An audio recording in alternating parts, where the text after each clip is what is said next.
Good morning children, I Snati Tiwari welcome you in online classes. Today we are going to do our revision chapter and this is the lecture number 4 from your revision session. Okay, so today we are going to take a revision part from chapter number 5. And what is the name of your chapter? That is solid, liquid and gas. ठीक, ये आपका lecture number 4.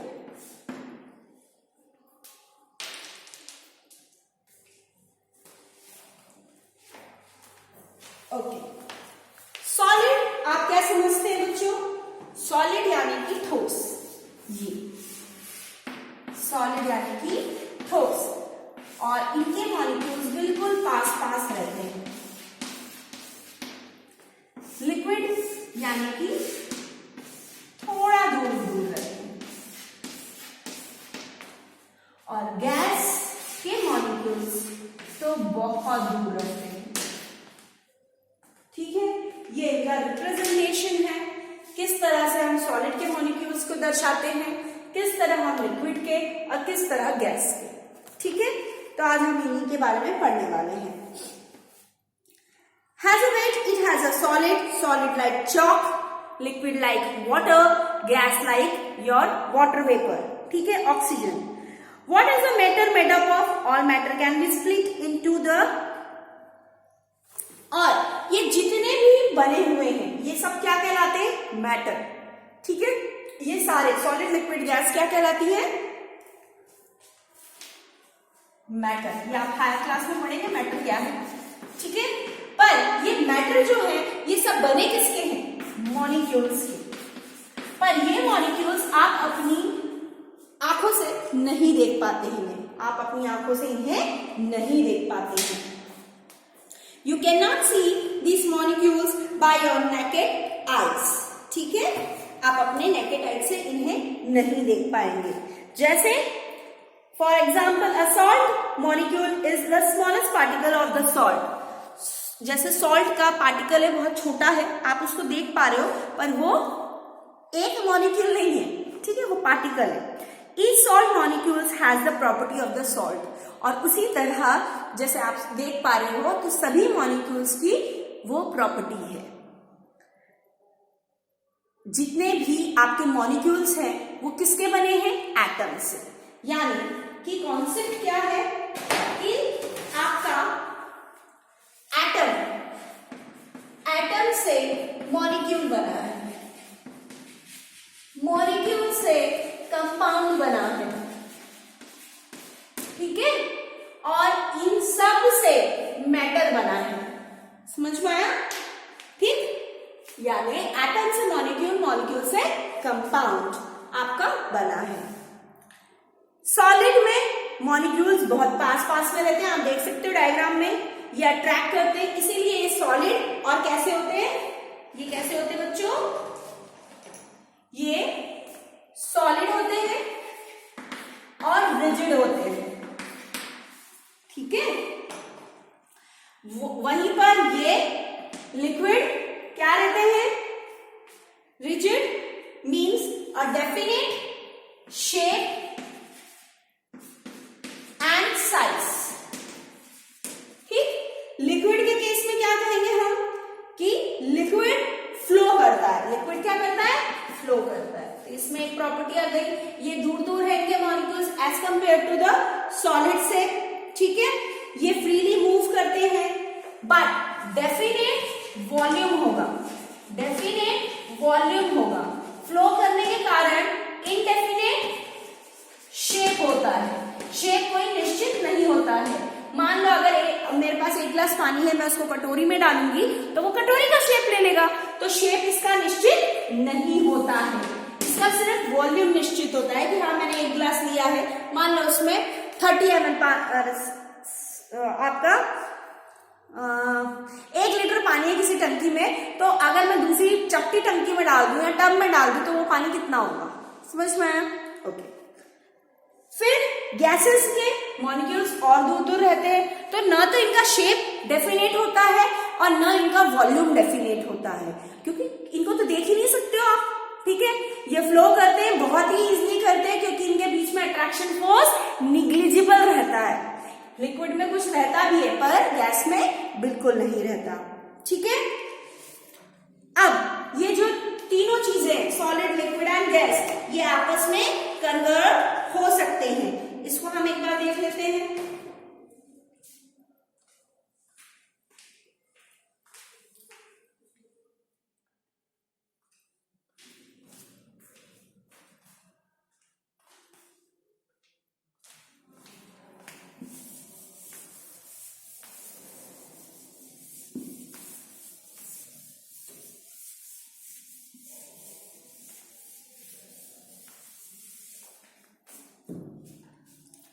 ये देखिए, ये solid,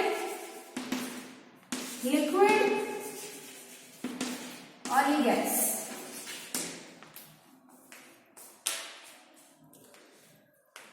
solid liquid में change होगा कब? कब होगा? मेल्टिंग में। बर्फ लिक्विड में चेंज हो रही है कब? कब? जब, बताएं, जब पिघल रही है, मेल्ट हो रही है। आप आइस ले लें इसके साथ, इसमें पानी ले लें एग्जाम्पल, इसमें ऑक्सीजन ले लें, तब आपको समझ में आ जाएगा मेल्टिंग हो गई, ठीक है। लिक्विड गैस में हीटिंग प्रोसेस से आप गैस में कन्वर्ट कर सकते हैं, ठीक है।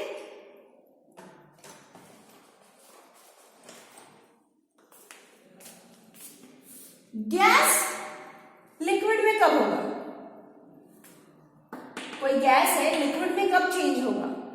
मान लो वाटर वेपर है, तो लिक्विड में कैसे कन्वर्ट होता है? आप उस पर प्लेट लगाते हो तब होता है ना, तो कूलिंग पे। और लिक्विड सॉलिड में कब होता है? जब आप फ्रीज करते हैं, फ्रीजिंग पे। यस, तो ये कन्वर्जन एकमात्र वाटर ऐसा है जो तीनों स्टेट में पाया जाता है। अगर आप देखें तो तीनों में चेंज हो रहा है पानी, तीनों स्टेट में, सॉलिड, लिक्विड एंड गैस, ठीक है। तो कुछ ऑब्जेक्टिव्स हैं। Dash is anything that occupies the space and weight. जिसका स्पेस और वेट है, ये किसकी डेफिनेशन थी? मैटर की। मैटर एक ऐसी थिंग्स है जो मैटर ये तीनों से बना है, और ये तीनों किससे बने? एटम से। एटम्स में किस क्या बना है? मॉलिक्यूल से कंपाउंड, और ये सारी चीज मैटर में आती है, ठीक है। Matter occupy the space and having a weight on it. Dash are the building blocks of matter. Building block किसे कहा गया है? Atoms को।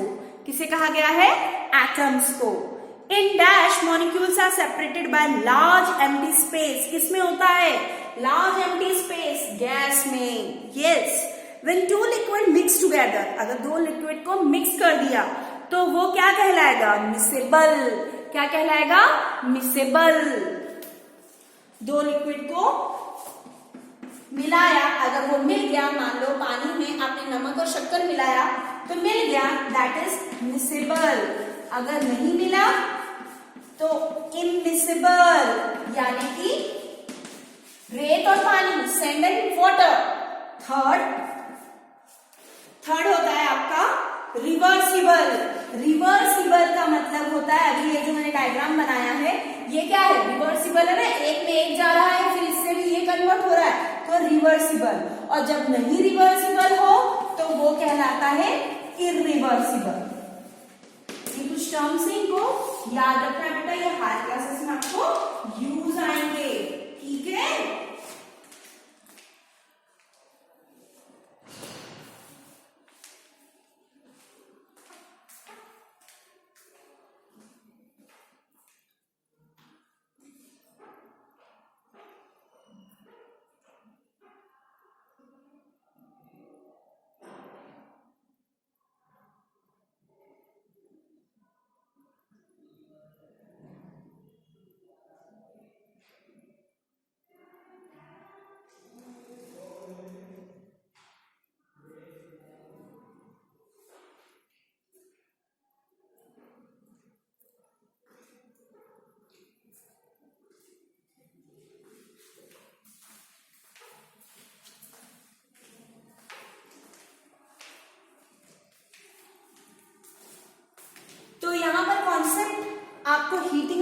का भी बता दूं, हीटिंग यानी गर्म करना।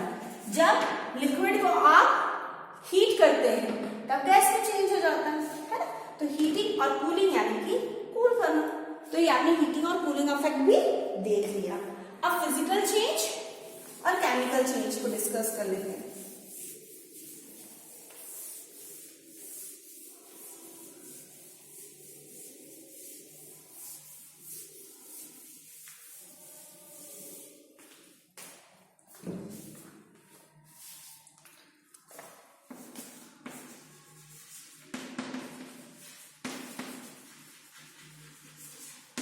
फिजिकल चेंज, फिजिकली जो रिप्रेजेंट होता है कि इसका कलर क्या है, ऑर्डर क्या है, ये सारे फिजिकल चेंज में आते हैं। तो फिजिकल चेंज में बेटा प्रॉपर्टी क्या है, are the only in the state of matter. ये सिर्फ स्टेट ऑफ मैटर के में ही बात करेगा कि क्या है मैटर का, कलर कैसा है, टेस्ट कैसा है, दिखता कैसा है, चलता कैसा है। जैसे हम ह्यूमन बीइंग में देखते हैं वैसे ही फिजिकल प्रॉपर्टी किसी भी चीज की देखनी है तो स्टेट ऑफ मैटर देखना पड़ेगा। ये टेम्परेरी प्रोसेस होती है। तीसरी, ये रिवर्सिबल होती है। आपने अभी देखा ना, ये रिवर्स हो जाती है।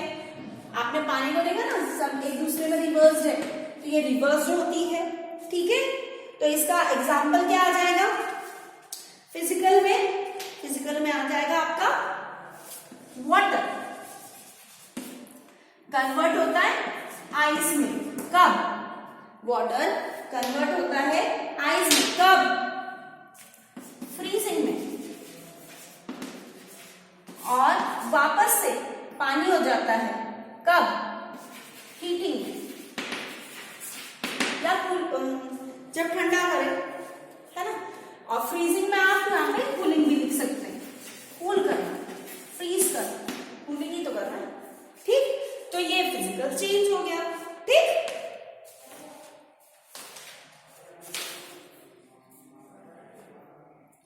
अब केमिकल चेंज।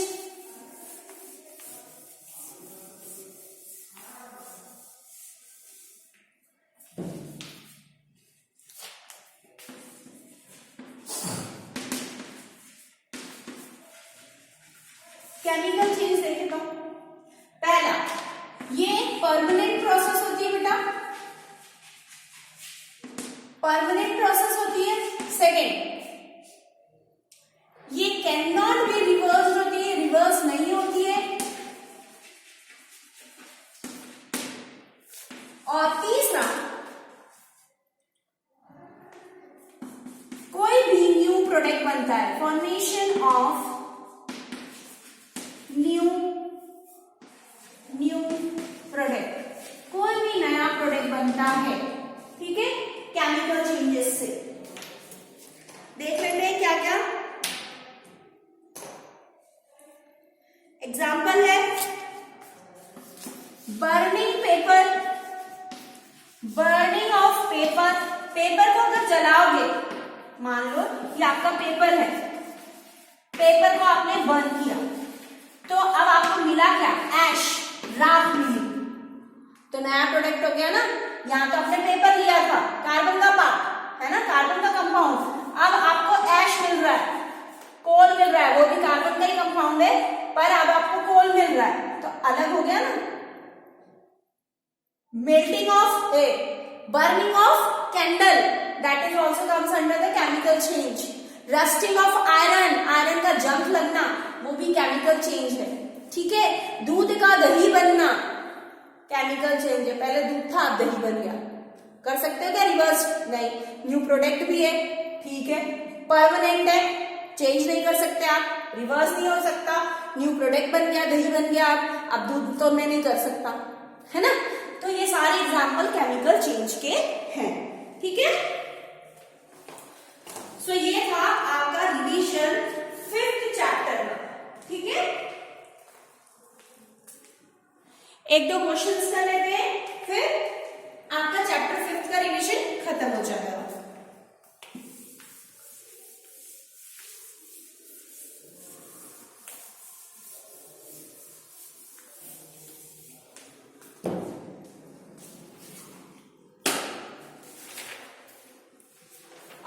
क्या आंसर तो आप देख, which of the following is a physical change, इनमें से कौन सा फिजिकल चेंज है? मेल्टिंग ऑफ फिजिकल चेंज की बात कर रही हूँ। चलो लिख देती हूँ मैं ब्लैक बोर्ड पे।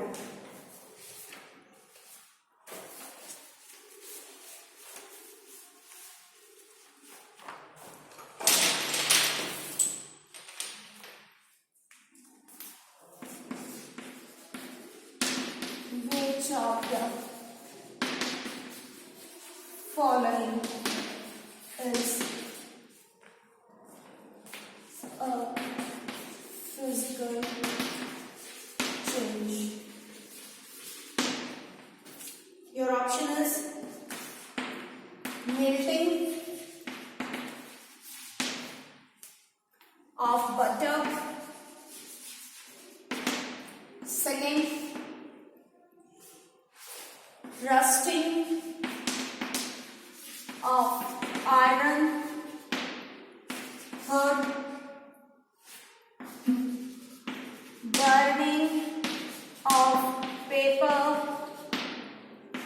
fourth changing of wheat to flour.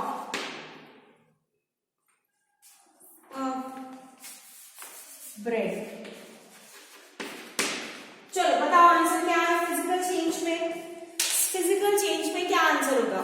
क्या बटर का मेल्ट होना, क्या जंग लगना, बर्निंग, अभी ये दोनों तो बताया केमिकल चेंज में आते हैं। व्हीट का ब्रेड, ब्रेड को वापस से व्हीट में कर सकते हो, यही पता चल गया। नहीं आंसर, आंसर क्या है? मेल्टिंग ऑफ बटर, बटर को वापस से अगर आप कूल कर देंगे तो वापस से वो बटर बन जाएगा, फिर उसको मेल्ट कर दोगे तो हो जाएगा। तो ये रिवर्सिबल है, यानी कि ये फिजिकल चेंज में रिप्रेजेंट हो रहा है। So melting of butter is the correct. Next question,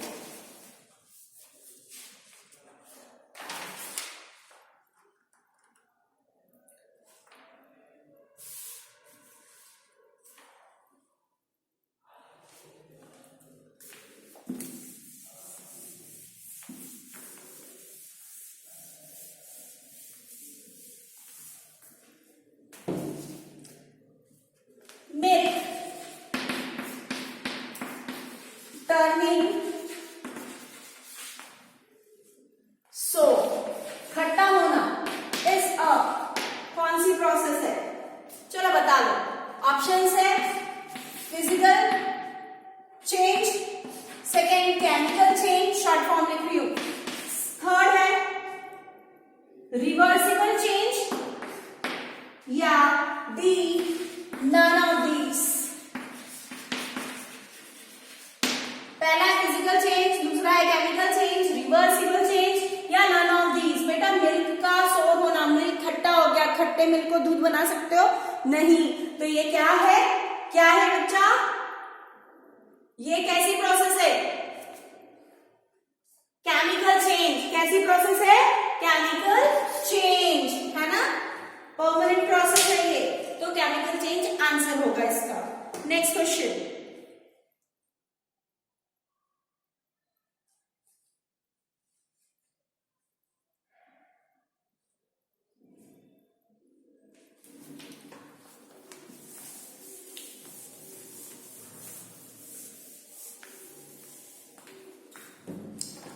third question, dash and salts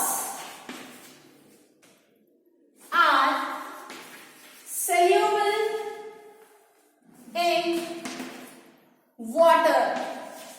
ये soluble in water है, ठीक है? your options are sugar, B chalk, C sand, D kerosene। बताइए, डैश एंड सॉल्ट, पानी में क्या डैश और नमक सॉल्यूबल होता है? तो चॉक होता है, हाँ होता है, पर सॉल्ट के साथ शुगर, शरबत बनाने के लिए हम शुगर यूज करते हैं। soluble in water.